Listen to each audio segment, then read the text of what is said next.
Kalau sampai dengan hari ini yang kita temukan dalam kehidupan kita adalah persoalan kerukunan.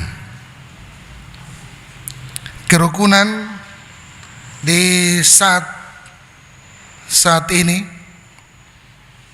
sepertinya sudah menjadi sesuatu yang sulit untuk ditemukan. Bahkan kerukunan dalam bergereja pun sulit ditemukan. Sebab kenapa? Sebab banyak orang telah dicuri jati dirinya dari yang namanya sifat egois. Jadi secara sederhana dapat dikatakan bahwa kerukunan tidak lagi menjadi bahan yang penting dalam kehidupan bergereja orang Kristen, sebab banyak orang Kristen lebih cenderung memilih untuk aman dan nyaman karena sifat egoisnya.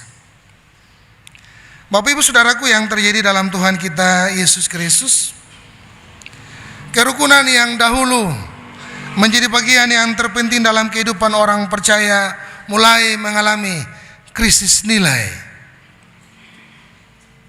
Di gereja pun kita lihat bahwa banyak orang yang tidak hidup rukun. Di antara umat dan umat pun demikian. Di antara pelayan dan pelayan pun demikian. Apa yang menjadi penyebabnya? Penyebabnya cuma satu, yaitu keegoisan dari tiap orang.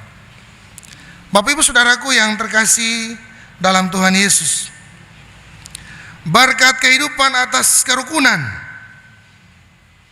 akan terjalin saat kita selalu ingat akan janji Tuhan bahwa hidup rukun dan damai. Maka di situ Tuhan memerintahkan berkat kehidupan. Itu janji Tuhan.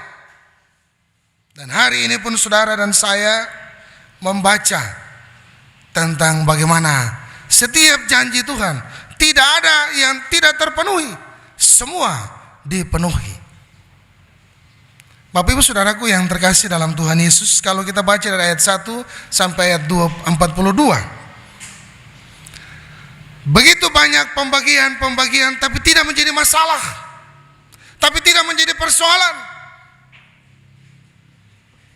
Tapi kalau itu terjadi dalam kehidupan kita saat ini, apa yang terjadi Bapak Ibu? Ketong lain yang lain bunuh-bunuh lain, ketong lain yang lain terkuat suanggi. Hanya karena persoalan tanah. Kakak bisa bunuh adik, adik bisa bunuh kakak, saudara dan saudara lain bunuh-bunuh lain. Tapi Alkitab mengatakan dalam pembagian bagi suku-suku Lewi tidak terjadi persoalan. Apa dasarnya? Sebab yang dilakukan oleh bangsa Israel adalah atas perintah Tuhan. Jadi intinya hidup rukun dan damai antara saudara dengan saudara, satu dengan yang lain, karena dasarnya adalah perintah Tuhan. Supaya saudara dan saya bisa dikatakan berbahagia. Tapi kalau lain marah-marah lain, ada sukacita tidak Bapak Ibu? Tidak ada. Lain marah-marah lain datang ke gereja pukul dapat buang muka ke tempat lain. Ada sukacita tidak? Tidak ada. Sebab kita hanya datang ke gereja sebagai formalitas supaya orang tahu bahwa saya adalah orang Kristen. Saya anak Tuhan yang rajin pergi ke gereja. Bukti dari saudara dan saya adalah anak Tuhan itu harus nampak dalam sikap hati kita yang tulus.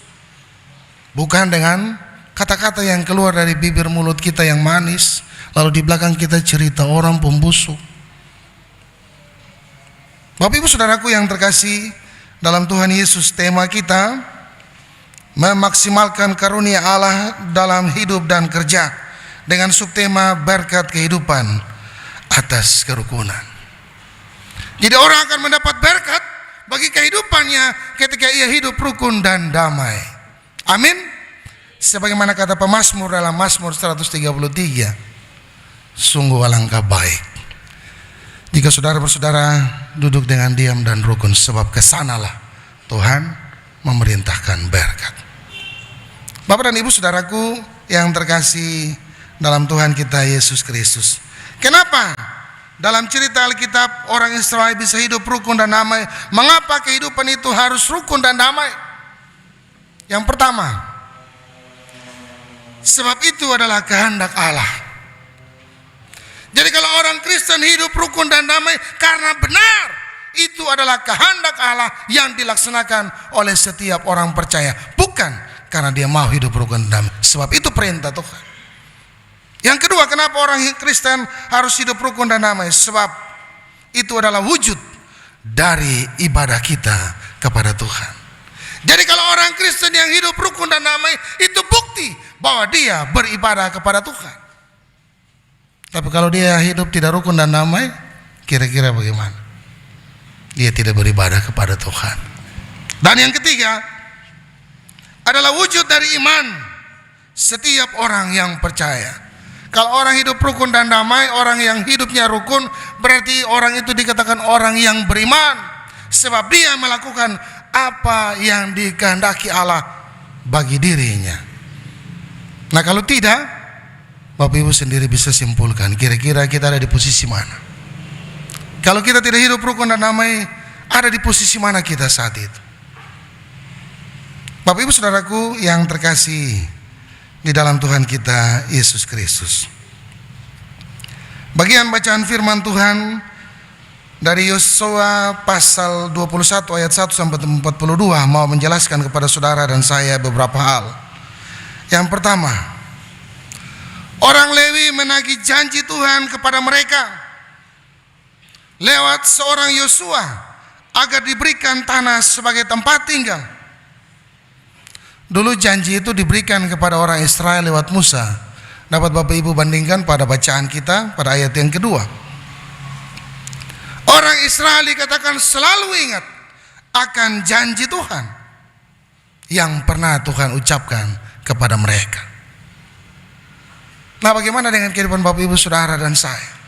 Bagaimana hidup kita mau diberkati kalau kita lupa akan janji-janji Tuhan? Bagaimana saudara dan saya akan diberkati hidup rumah tangga, keluarga, persekutuan kita, masa depan kita mau diberkati kalau kita lupa dengan janji-janji Tuhan? Apa janji Tuhan yang Tuhan bilang untuk Bapak Ibu saudara dan saya? Mazmur tadi katakan hidup rukun, maka Tuhan akan memerintahkan berkat. Apa yang menjadi usaha kita, apa yang menjadi kerja kita, apa yang menjadi pergumulan kita, maka di sanalah Tuhan akan berperkara menggantikan kita. Yang kedua, tentang kota-kota orang-orang Lewi. Sesungguhnya orang Lewi tidak mempunyai milik pusaka, tetapi Allah adalah pusaka mereka. Mereka tidak menerima warisan tanah, sehingga mereka diberikan 48 kota di seluruh wilayah suku-suku Israel. Kota-kota ini diberikan kepada mereka karena janji Tuhan. Jadi apa yang saudara dan saya khawatirkan tentang hidup ini, apa yang menjadi kegelisahan kita, Tuhan tahu. Apa yang menjadi kekurangan kita, Tuhan tahu. Tapi yang pertama, apa yang harus kita lakukan? Dikatakan dalam bagian lain di dalam Alkitab Matius, cari dulu kerajaan Allah dan kebenarannya. Tapi yang kita cari sekarang bukan kerajaan Allah dan kebenarannya. Yang kita cari adalah bagaimana memuaskan ego kita, memenuhi kebutuhan pribadi kita, lalu kita lupa dengan orang-orang di sekitar kita. Iya toh? Kita datang ke gereja hanya bertemu saat kita duduk bersama dalam rumah Tuhan. Lepas dari itu koe-koe saya. Kita tidak lagi pernah membangun persekutuan yang rukun itu. Sebab kita sibuk dengan kepentingan-kepentingan kita. Lalu kita abaikan orang-orang di sekitar kita. Kita lupa dengan janji-janji Tuhan. Bapak Ibu saudaraku yang terkasih, hal yang ketiga yang mau disampaikan bagi Bapak Ibu saudara dan saya, Dalam bacaan ayat 1 sampai 42, ketika pembagian itu tidak menimbulkan konflik. Iya toh Bapak Ibu? Alkitab berkata tidak ada konflik ketika 48 kota diserahkan kepada suku-suku orang Lewi. Tapi kalau itu terjadi dalam kehidupan Bapak Ibu Saudara dan saya, kita baku melawan dengan 1,5 meter. Pada ketika kita kembali hanya butuh 1 kali 2 meter. Kita baku melawan terlalu banyak. Hubungan adik dan kakak rusak karena pembagian. Apa tujuannya? Kalau kita baca apa tujuan Allah memberikan janji supaya bangsa Israel itu diberikan kota-kota 48 bagi suku-suku orang Lewi, supaya mereka bisa hidup rukun dan damai satu dengan yang lain. Tapi yang kita buat sekarang, Bapak Ibu Saudaraku yang terkasih, untuk kepentingan kita jual milik saudara kita. Untuk kepentingan kita rela supaya semua ditukar.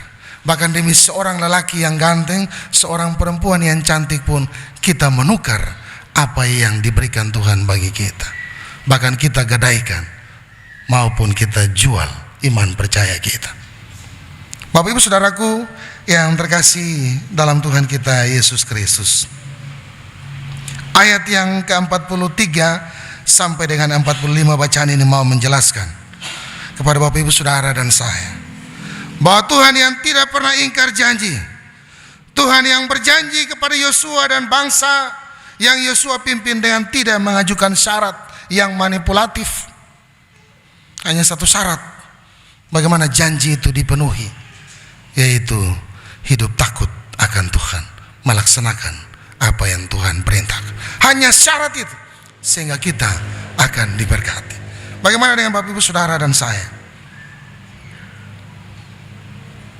Apakah di tengah kehidupan Bapak Ibu Saudara dan saya kita sudah melakukan setiap janji yang Tuhan bilang untuk saudara dan saya? Syaratnya sudah kita penuhi atau belum? Kita tanya pada diri kita masing-masing. Bagaimana menantikan janji Tuhan? Yang pertama Yosua mau katakan bagi Bapak Ibu Saudara dan saya, percaya kepada Tuhan dengan segenap hati. Sebuah janji tidak bermakna apa-apa jika yang memberi janji bukanlah pribadi yang layak dipercaya. Allah adalah Allah yang setia, yang tidak akan pernah mengingkari janjinya bagi kehidupan Bapak Ibu Saudara dan saya. Yosua mengajarkan kepada umat, termasuk kepada Bapak Ibu Saudara dan saya, untuk belajar melihat penggenapan dari janji Tuhan dalam seluruh kehidupan Bapak Ibu Saudara dan saya. Orang mungkin dapat hidup tanpa uang, tetapi orang tidak dapat hidup tanpa tanah. Betul tidak Bapak Ibu? Pernyataan ini, orang bisa hidup tanpa uang, tapi orang tidak bisa hidup tanpa tanah. Benar tidak? Kau mau hidup di mana? Kau melayang. Orang akan hidup di atas tanah. Orang bisa hidup tanpa uang, tapi orang tidak bisa hidup tanpa tanah. Nah, oleh sebab itu, apa yang diberikan Tuhan Allah bagi kehidupan Bapak Ibu Saudara dan saya, hargai itu. Jangan karena sifat egois kita lalu kita melupakan apa yang Tuhan janjikan bagi Bapak Ibu Saudara dan saya. Yang kedua, tinggal beberapa saat lagi kita akan merayakan Hari Pahlawan 10 November. Saudara dan saya diajak untuk menjadi orang-orang yang punya sifat takut akan Tuhan, yang selalu melakukan kehendak Tuhan dalam seluruh kehidupan kita. Sehingga mari kita katakan, kita berani untuk mengatakan yang salah itu salah dan yang benar itu benar.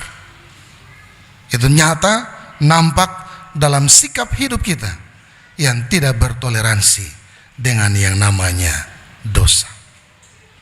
Kita mulai dari mana? Kita mulai dari kehidupan pribadi kita. Kita mulai dari kehidupan rumah tangga keluarga kita. Tanamkan dalam diri kehidupan rumah tangga keluarga bahkan pribadi kita, bahwa janji Tuhan itu ya dan amin. Dia tidak akan pernah mengingkari janjinya, sebagaimana kehidupan Bapak Ibu Saudara dan saya. Bapak Ibu Saudaraku yang terkasih dalam Tuhan kita Yesus Kristus,